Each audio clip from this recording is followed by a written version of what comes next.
Does everybody remember being a kid and you had those little toys and you would wind them up and they would just go and go and go? We call that automation. Buy my platform and you can automate everything and walk away. Should we call an ambulance? Yes, you should, because that's stupid. When we automate stuff that's not good just for the sake of automation, and then down the road, well, why'd you do that? Best practice. Pushing AI to everything unnecessarily because they can and because they think that the other party is doing that, and if they don't do that, they will, go behind. They are keep pushing the AI to everything, to toothbrushes, to lunch orders, to other things.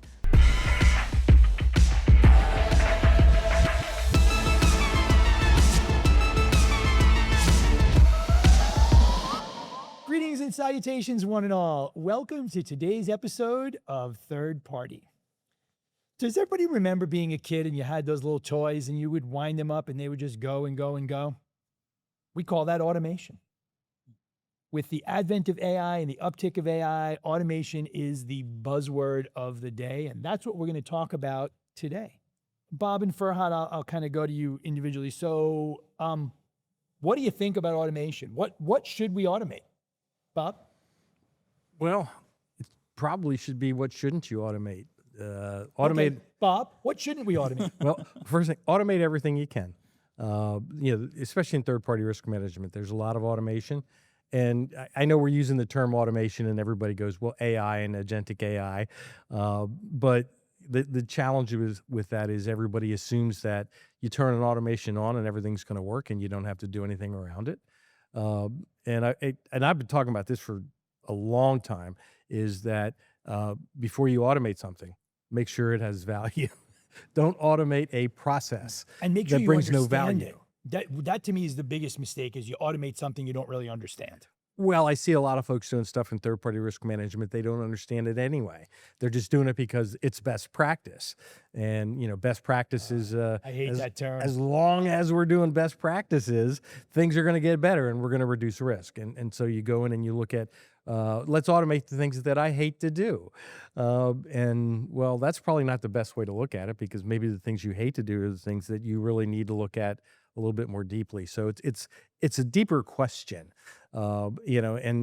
it's tremendous value to do things. And again, we can get into this about full automation, because automate everything. That's what people say these days. You go out and you look at advertising, buy my platform and you can automate everything and walk away. And it's like, all right, I think I just had an aneurysm when I said that. But should we call an ambulance? Yes, you should, because that's stupid. That is clearly stupid. You're turning over decision making to an automatic AI or agentic agent, whatever you want to call it, and it can help you make better decisions, but it shouldn't be making those decisions for you. Right, and we've talked about that a bunch of times, right? Which is that the proper way to do this is to partner automation with people, partner AI with people. So before I go to Ferhat, what's the one thing people should not automate? Their lunch orders. All right, want. All right.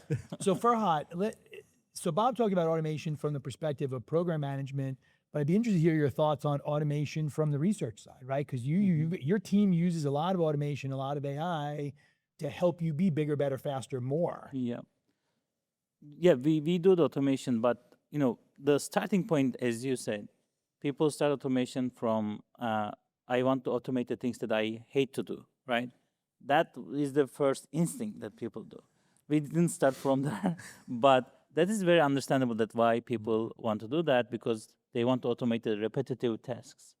But it's the time to stop and think about these repetitive tasks. Does it make sense? Should I keep doing that even with the automation? Maybe it's the time that stop thinking and say, I have a better approach by using the automation. Yeah. Right? So that's the one thing, and we start from there. We stop all the repetitive tasks that we are doing, and we analyze each one of them. And we say that, okay, we are going to automate this and this, and we are going to abandon this because we have a better approach by using AI. And the other thing that we decide is, if there is a human judgment needed, we will not automate that part. We should keep the human in the loop all the time. There's accountability part of it as well, and there is an expert part of it as well, and there's an influence part of it as well. Human influence, human expert, human judgment should still be in the loop when you automate the things. Because if we automate everything, then everybody automates everything, then it's AI talking to AI. There is no human in the loop at all, and it is destined to doom at some point. Right. So we had a really interesting conversation at dinner last night talking about game theory, and you used an interesting term that I've never actually heard before. Where, well, tell our listeners sure, because sure. I'll blow it. Yeah. So in game theory, there is a principle called multipolar entrapment dilemma. So it's a very interesting one. Of course, there's a huge math behind it. The scientists put too much math to explain these, the problems. But it really fits into the AI integration adoption in our time. The theory is that all the parties of a problem, they do things even though they know that it's going to be bad for all of them, but they still keep doing it. It's called multipolar entrapment dilemma. And the AI adoption or AI arms race in on the nations right now is exactly that dilemma. People are doing and pushing AI to everything unnecessarily because they can, and because they think that the other party is doing that, and if they don't do that, they will, go behind. They will be behind. So they are keep pushing the AI to everything, to toothbrushes, to launch orders, to other things, to weaponization systems, to mass surveillance systems. It's not going to be good. It's going to be bad. Everybody knows that, but people are still doing that. Yeah, Jeffrey, I have a really good example, third-party example. So anybody that's in third-party risk management, questionnaires are the thing. They all hate to do it. Nobody loves doing questionnaires. So every third-party risk management vendor, the very first thing they're bringing out is, hey, buy our platform. We can automate the questionnaires. And if you kind of peel the level back on that, well, what do? Well, they train that agent on all your old questionnaires, which are fundamentally wrong to begin with. So that's when I say, don't automate a process that's broken. That's a broken process. You send out a questionnaire. If it's a small company that you send it to, probably an account exec or a sales engineer is going to answer it, and they're going to answer it with the intent of they want to make sure that you hear what you want to hear so a deal can get closed. And sometimes they don't know. Like I don't. Yeah, I'm not saying think it's it's unfair to malicious. say that salespeople lie all the time. I didn't say they lie. I said they fudge. But they do. Lies, damn lies, and statistics. Yes. Some kind of and so here you are. You've plugged in a new platform, and it's going to save you so much time, but it's built on bad data. And how can that help your risk program reduce risk? It's actually going to increase your risk, except you don't know it yet until something bad happens. But here's the crazy thing. Investors are throwing money at these solutions. I was at a Shark Tank where a bunch of startup vendors were pitching, and one of the vendors pitched that, and this is going back maybe 2 years, and all the CISOs in the audience went, yeah, I don't think I'm good with this, right? Because they're the ones that are going to be held accountable. And I think you both really hit on something I think that's super important, which is when we automate stuff that's not good just for the sake of automation, and then down the road we can't, well, why'd you do that? I don't know. Best practice. Right. Best practice. I had back in the day when I was in consulting, I had an engagement manager, and he forbid us from using that term. And his premise was that best practice becomes that way because it serves some benefit. So you have to talk about the benefit. Yeah. So are there other kinds of automation that are not AI? Are there things that we can implement automation without using artificial intelligence or machine learning or neural nets or anything like that? I mean, we've been doing automation for a long time before AI was a thing. They seem to have become synonymous, but they're not really. Yeah, of course. I mean, there are like these integration tools, right? When you hook different things, like you have a block builder that you are hooking, like there is Zapier and A10 kind of things, right? You don't have to put an LLM in all these automation. You can still, attach, integrate systems together, and you can create an automation without using the AI, which is possible. Even in the rapid response in TPRM, you can do that, right? For instance, we provide an alert saying that, hey, all these vendors, they have this critical vulnerability exploited by this threat actor, right? You can set up a workflow notification. You can integrate the API output to your input, to your SIEM environment that will consume and bring it to the analyst. And then they will take an action, and based on that action, the risk will be mitigated or eliminated. There's no LLM inside this automation. It is possible to do things without the LLM. People should understand that if your automation needs to be deterministic, don't use LLM at all. LLM is not Gen AI, is not deterministic. So I'm going to pull on that because I hear that term a lot. Some of our listeners may not necessarily know what that means. So when you talk about deterministic versus non-deterministic in an LLM, what does that mean? So in a deterministic algorithm, if I ask 2 plus 2, the answer will always be 4. In a non-deterministic one, depending on the training set, when I ask 2 plus 2, the answer will be maybe in number 4, maybe in written 4, maybe it's close to 4, it's near 4, it's 4.0001. So you have different answers whenever you ask the same questions. So that's not deterministic, it's non-deterministic. Okay. So that's an interesting concept, and people are making decisions based on non-deterministic outputs. Exactly. So that's why, AI talking to AI will create more non-deterministic or inconsistent results. If you want consistency, if you want deterministic results, then minimize the use of LLM as much as possible. We have our agents that we train, and some of them we try to push them to be deterministic as much as possible. Whenever you ask the same question, we wanted to give the same answer, even though with so many guardrails. It's not the case. It always spits a different answer. I mean, the meaning semantics is the same, but the wording is different.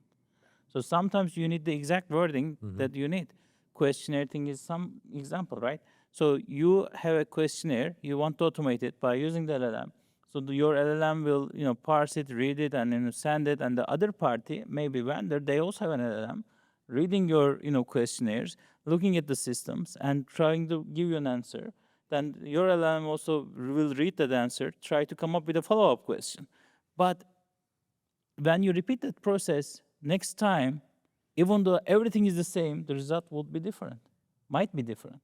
So that's why we need to be very careful about using the LLM if we want the deterministic answers, right? So, for instance, you ask a question about pitching cadence. So your questionnaire has that question. What is your pitching cadence? I'm simplifying things. So you send that question to an LLM on the vendor side, not a salesperson, not a security person, an LLM. LLM will parse that, look into that systems, and it will say that, okay, for this system it is 2 weeks, for this one it is 1 day, for this one is 1 month. I will take an average. Average is not the answer that you are looking for, right? But it will try to understand, try to predict the best answer for you, which is not the answer that you are looking for. So you say that's a great example, and I think that patch cadence is one of the worst metrics in the world because it doesn't mean anything without the context you just gave it. And doing averages, we all know the flaw of averages. That's not a good way to go. But having You mean most people don't have 1.5 kids? Yeah, 1.64. But you look at patching cadence. If you can use a model to take the data that you just talked about, so then it becomes relevant. You might have 100 systems, and your patching cadence, you get an A+ in patching because you've got 98 systems patched, and 2 aren't. Well, is that important? Well, you don't know because you don't have the context around it. And having more context, what's the time it takes? What's your mean time to patch? That's having numbers of points of data in the algorithm is far more valuable to understand your risk than just do you patch or don't you patch. Mm-hmm. Exactly. No, I think those are some great examples. So, we talk about getting the human involved. Do you think that the best way to go is to create a process where at every sort of critical decision or every critical juncture, a human needs to be brought in? Or do you just bring the human in at the end for a gut check? Like, how do you see the humans being best involved in the process? Because what I'm hearing from a lot of people is they're automating the heck out of everything. And then they bring someone in at the end and go, 7, does that sound right? And I don't think that works. Yeah, there are two perspectives of that question. One is the process perspective, the other one is the regulatory perspective. From a regulatory compliance perspective, you need someone to held accountable, right? Yeah. So you need someone to sign off whatever the results that is producing. So if that someone is brought in at the end, then it is very difficult for that person to understand the process because it's all automated, right? There is no steps that he can see. I am sure most of the CISOs, they will not sign off that, right? They will not say that, okay, this is, we are compliant on this, on that, right? So that is one thing. And the other one is the process.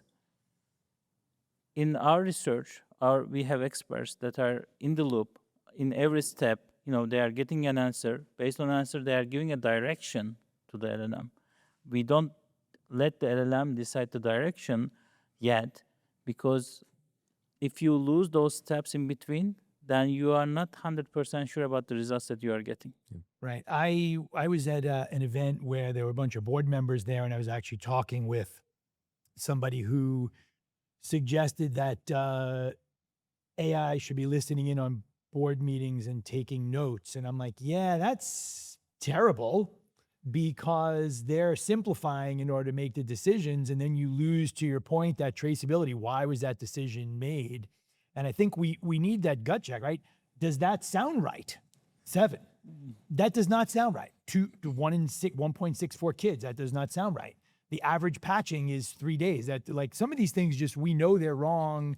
The gut, and we actually talked about this at dinner last night, as don't have gut check. They may fake it, but I think it's problematic. Yeah. So what are your thoughts on, like, where do you think, Bob, the human should be throughout, the beginning, the middle, the end?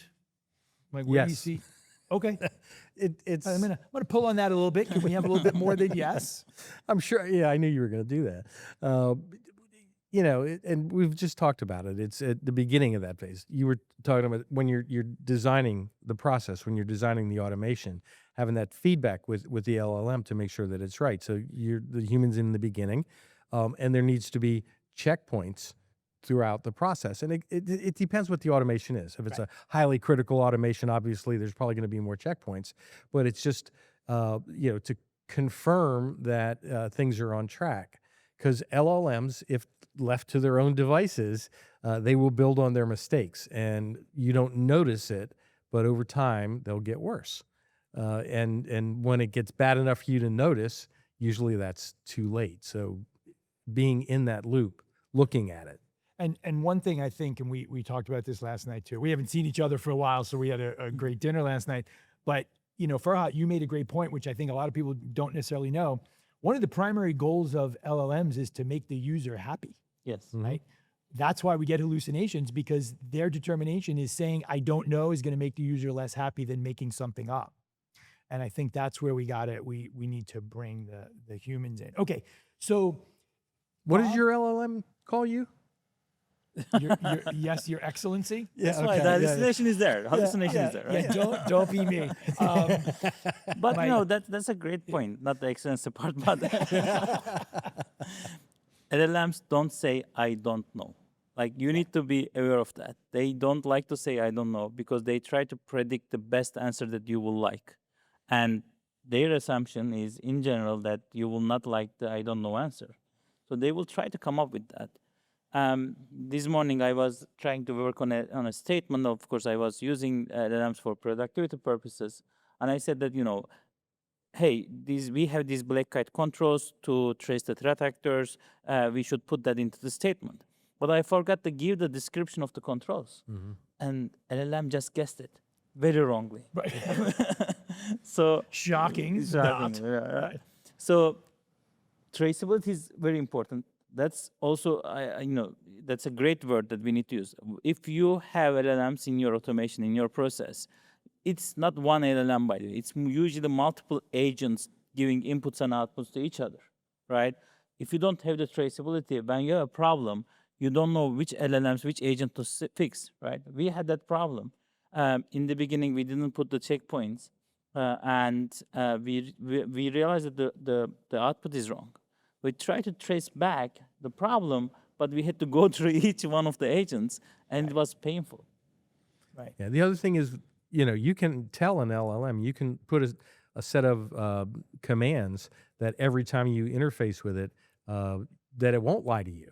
But that's hard to do. You have to think about it, and you have to word it correctly and get it set up. But then, as you're using it, it can be more honest. It's not perfect, but it's getting better every day. But people that are using their LLMs, if you haven't set up in the different platforms have different options to tell it how to act. And there's LinkedIn articles all over the place about how to do this. If you're not doing that, you're getting hallucinations all the time. Yep. Get your LLM configured the way you need to have it. Right. Okay. So one last question for each of you. What is the best example of automation you've ever seen in your career? The best example? Yeah. That I don't have to worry about doing my expense report, that it gets automatically done and submitted. Okay. All right. I like that. Yeah. Expense reporting is painful. Ferhat, what's the best example of automation you've seen? I mean, the automation that my research team did is the best example, because that saved at least 2 months of time in a year. Like, that's a huge amount of time that was saved by putting the automation. In cybersecurity especially, the most painful thing for an analyst to do is that go through each hacker forum post or Telegram channel post and figure out the threat level and risk level and so on and so forth. So when you automate that thing, that saves you a lot of manpower that you can redirect to other important and critical jobs. All right. Great. I do have a serious answer if you want to hear it. Oh, I thought that was a great answer. I agree with you. All right. What's your serious answer? So phishing is always the number one attack vector. We have a platform, it's an AI platform that it uses AI analytics to look at all the incoming email, and it finds attacks. It also finds junk mail. It separates that. It blocks it before it even gets to us. Now, is it perfect? No, things still slip through. But when I look at my metrics from before we started using it to after, the significant number of emails that don't ever, real attack emails that don't get into our system is 90% less than what it used to be. So that's and it's a layer of defense. Obviously, you still have to have other layers, but that from a cyber perspective, both your examples led to what? Increase in productivity. Yeah. Right. Yes. So call to action for all the listeners out there. Why don't you give us below on whatever platform you are watching or listening the best example of automation that you've implemented in your environment? Because I think all of our listeners would like to hear from people besides us. Yeah. TPCRM does not work without visibility. Black Kite gives you real-time cyber risk intelligence across the entirety of your vendor ecosystem so you can prioritize what actually matters. Learn more at blackkite.com. As always on Third Party, we like to talk about some research out there. And today I'm actually super excited and honored. We're going to talk about a recent piece of research that Ferhat's team put together, which is our annual third-party risk report. I've read the report. We've done a bunch of work around it. What are two sort of key findings that you actually, I'm going to go to Bob first since you wrote it. It's cheating. What are a couple of the sort of key takeaways, something new maybe that popped out this year? Well, and I don't want to steal Ferhat's thunder because steal away, Bob. Oh no, I'm not the god of thunders. Just good. No. God of thunder. You're no. I guess I can't say that the God of Thunder's name is copyrighted, so won't call you that. But it rhymes with or. Yeah, I think the change in how you've done your research, because we've been doing, what is this, the 7th one we've done now? I think it's 7th one. And I think there's always been good value, but I think, just naming this is how many breaches there were and the impact and things like that. After a while, it gets meaningless. And so this report is taking a new view on that. And it's I don't want to use the term, I know it's in the report, cascading risk, because sometimes cascading risk means different things to different people. But in the scope that you guys put in the report, it's the downstream effect of these breaches. So for me, that change in that report is probably the most value that I've seen. Mm-hmm. Yep. I'm super proud with this report. Like, As you should be. I mean, the team, they did an amazing job. I have a researcher whose name is Ekram. He did an amazing job on this report. Every year when we publish this report, this is the seventh one, we focus on the data breaches caused by third parties. And every year we, analyze the data breach publicly disclosed, which is a key parameter because not all data breaches caused by third parties are publicly disclosed or people are not even aware of. So the number that we have usually 1/10 of the real number. And this year we also looked into these events. I think there was 137 incidents that impacted 719 third parties, which are named and disclosed, and 26,000 unnamed companies that are impacted by data breach happened in a third party. So these are the numbers. But I told my team that, hey, we should go beyond that. Let's look at the vendor landscape. Let's look at the picture currently. Let's put a baseline. And then let's look at the concentration risk. So the first, we analyze all these events. And one of the metrics that we identify is the blast radius. Instead of cascading, let me use that one. I think that's a better term. The blast radius is on average, because of one third party experienced a data breach, 5 companies impacted on average. Of course, there are thousands of Well, we companies. already don't talk about averages. Yeah. This average is misleading because it is based on the disclosed incidents, right? There are so many undisclosed ones, so many ones that we are not even aware of, right? Sometimes when a third party experience a problem, that becomes a supply chain problem for another company, which is your third party. So you are not aware of that there's a fourth party experience a data breach, and that's because of that you are not getting the supplies that you need. So there are so many undisclosed ones. But even with the disclosed one, the average is 5 companies per vendor they experience a data breach, right? That's the number one thing. The other thing is that then we expand this study to 200,000 sample vendor ecosystem monitored on our platform.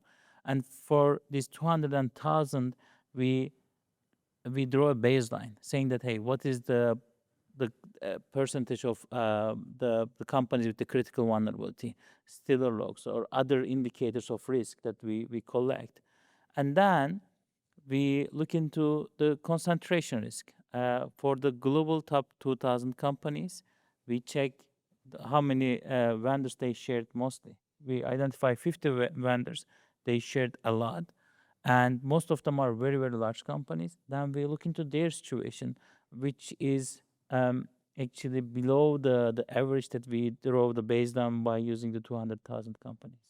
So you're saying the bigger vendors, the ones that more companies are reliant on, are actually not practicing the same level of hygiene? Is that a fair paraphrase? Well, there's a nuance of it. Like if you measure the hygiene by looking at the the vulnerabilities that they have, the stealer logs, the credential leaks, the some perimeter controls. Since the large companies have a very large footprint, it's difficult for them to track everything. There's always a backup server that they forget, which has a vulnerability, right? But for very small companies, and most of the supply chain companies are small companies, they have maybe one IP address, one website. And from a cyber hygiene perspective, when you look into them from an outside-in perspective, everything looks fine, right? Because they only have one IP, one server. That server is maybe up to date. Then from a hygiene perspective, they look fine. But from a susceptibility perspective, small companies are more susceptible to ransomware attacks, to other type of attacks than the large companies. Right. All right, interesting. So the one one of the data points I think that's kind of interesting is that 62% of companies that we looked at had credentials out there. And we know things like credential stuffing is an easy way for people to get in, and you'll see it all the time. You'll log into a site and you'll get a pop-up that says, these credentials were, found out there. So I think that's a really interesting thing. It still ultimately becomes to be an identity problem, right? These accounts, these credentials, username and password combinations, People are not doing things like multi-factor authentication. People are not protecting their data. And, one of the things I think that's very interesting, and we've talked about ransomware susceptibility index before, we look at 298 controls, but only about 35 of them are directly related to either ability to fend off ransomware or to recover from ransomware. So people can look really good across the board, but very specifically, they're not doing a lot of sort of critical blocking and tackling. And the other thing I think that's really interesting, again, on average, people's hygiene scores are pretty okay. And yet we still continue to see breaches. And I think it comes back to something we've talked about before, which is context. You can't just look at a score. You have to look at all of these other things. You have to look at real-time sort of, vulnerabilities and exploited things, and look at real-time KEVs, and look at things like ransomware susceptibility, and look at the DBI going backward, while, past performance is not a promise of future performance. If people have been breached 5 or 6 times, they're probably not doing things that they should be doing. I like that one as a TPRM person, that, it's not so much past performance. I don't really care about that, but it gives me the opportunity to find out, tell me about what you've done since the last time. And, is it true that you've had 2 or 3 breaches and it's because you never changed anything? Right. Have you changed something since the last one? It helps me get that context and dig deeper. Yeah, and that, we've talked about it before, and I think it's really important to continue to talk about it, right? The scores are what they are, but you have to look at so many other things to drive better decision making, and I think that is sometimes it's a symptom of immaturity in TPCRM, and that's something I think that we need to focus on. Or laziness. You said it, not me.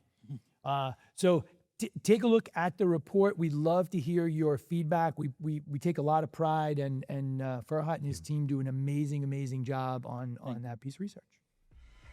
If this episode helped you rethink your program, do us a favor and leave a quick rating on Spotify. It helps more risk leaders discover the show and keeps these conversations going. Thanks for listening. Now we come to one of the fun, actually the whole thing is fun, but I like this. This is fun too. So we're going to talk about agree or disagree. So I'm going to put out some statements for my co-panelists, and we are going to get a thumbs up or a thumbs down. You are not allowed to say depends. Talked about that. We can get some contextualization if you feel it's appropriate, but you got to agree or disagree. So first statement, questionnaires are obsolete. Bob. Depends. I said no, depends. All right. So I think questionnaires should be obsolete, yes, but unfortunately they're probably not. Well, they're obsolete, but people still use them. The value, what does obsolescence mean? All the work that you go in using questionnaires, do they bring value to your program? Yes or no? And people seem to think that they do. It depends.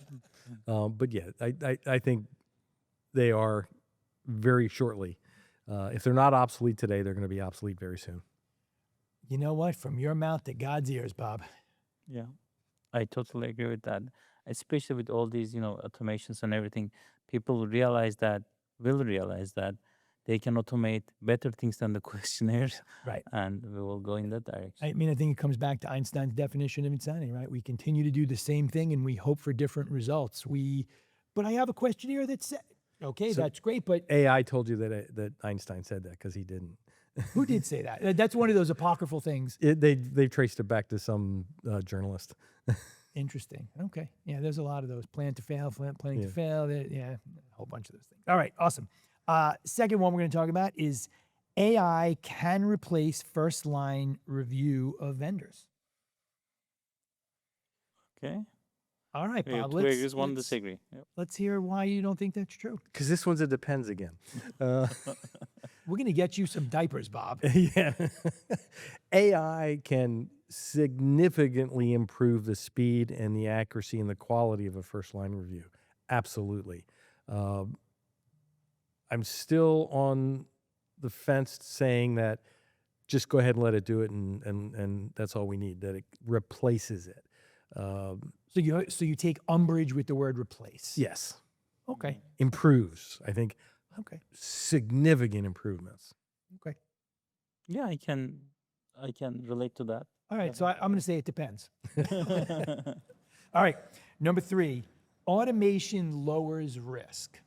That really a depends question, though. I'm going to say on average, it does not. Yeah, on average. On average, Yeah. But I think here's the issue that I have with this one. I think we keep hearing from vendors that it does. But I do think that in some cases, I think it actually increases risk, right? We talked about it at the beginning during the big idea, which is if you're automating something you don't understand or something that's bad. Yeah, automation can improve risk decisions, which is not the same thing. People think, reduce risk, you're automatically going to reduce the risk. It can also speed it up, and it can get more data to us more quickly, and it contextualize that data. And you're making better decisions, and the process of making better decisions can lead to reduced risk, not the actual AI. And the ability to then go back, as you talked about earlier, defensibility, traceability. Mm-hmm. And the other thing is that when you put AI, actually you are adding more tech stack, more, maybe shadow AI into that, and you are actually putting more risk at some point that you need to manage by using AI. Yeah, reduce the risk here, increase the risk there, and your average. Not all risks are the same. Yeah. So, and we need to fix that. All right, and then finally, humans introduce more error than tools. I think I will agree with that. I think so. And that's why we have talked about it a dozen or more times on third party, which is it's about a partnership, right, between humans and tools, and it's not one or the other. And and a lot of times the error is caused by a tool because how the human is using it. Right. Yeah. And I think one of the things that is really important to talk about is the more experience people get, the more they tend to rely on the past. My daughter's a newly minted physician assistant, and she says that some of the older doctors tend to make more mistakes because, well, I've seen this 1,000 times, so this is the answer, right? And I think that that's something that we need to work on. That's where that partnership is. So, all right, awesome. So today's episode of Agree or Disagree, if you agree or disagree with our agreeing or disagreeing, please do let us know. Vendor lists are exploding, and most teams have no idea how many third parties they actually rely on. Next time we unpack vendor sprawl and how the best programs regain control before it becomes unmanageable. Remember, cybersecurity doesn't thrive in the shadows. It demands daylight. Till next time.